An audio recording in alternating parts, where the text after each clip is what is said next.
Happy Friday, basketball fans. It looks like Crackhead Bob has healed from his head injury and is probable against the Sixers. It wasn't a head injury. It was ankle soreness, knee soreness, vagina soreness. It's hard to keep up with Iron Man's injuries. So is he healed, or is it just that Anthony Davis is listed as probable? And is that why LeBron James is only probable? He's waiting to see if Anthony Davis is actually going to play before he commits? Anyway, on this Friday morning, I thought that we should do a rewind for a particular play that deserves attention.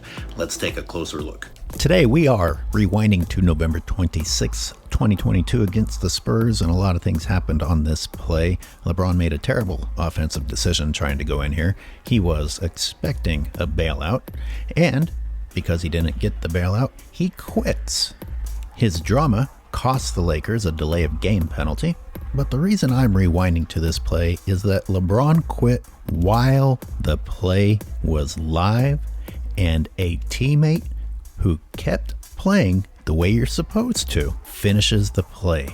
With LeBron in the same frame, no longer playing, his teammate keeps working, actually does get fouled, gets hit in the eye, and finishes the play. For you younger generations watching, look at Bryant.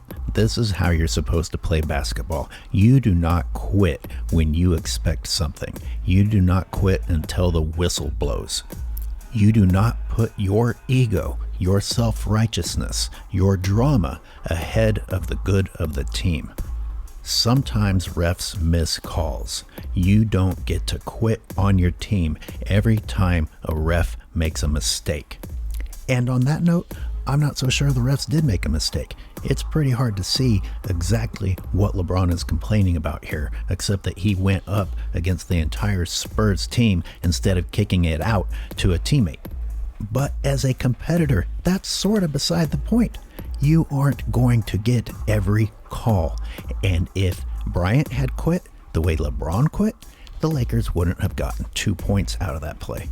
LeBron's behavior is the result of parents who don't spank their child, and now they have a spoiled brat on their hands. LeBron has gotten away with being bailed out his entire career to the point that he expects it no matter what.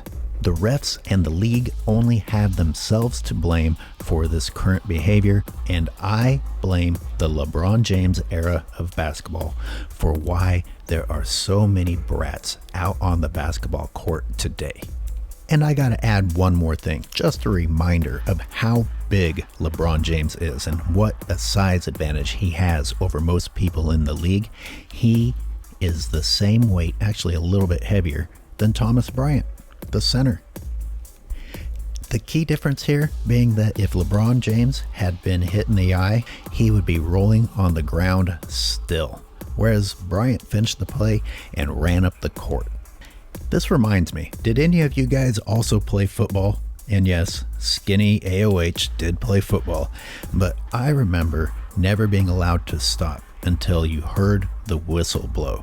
Can you imagine if you decided that the play was dead and the other team grabbed the ball and ran it in for a touchdown, or you thought that the guy was down and it results in a fumble because the whistle hadn't blown? Man, we used to have to run sprints and do burpees anytime anyone on the entire team quit before the whistle blew. Anyway, I was just curious if anybody else can relate to that. Thanks for tuning in. I will have the full 76ers Lakers game breakdown according to AOH in the members section. Tune in.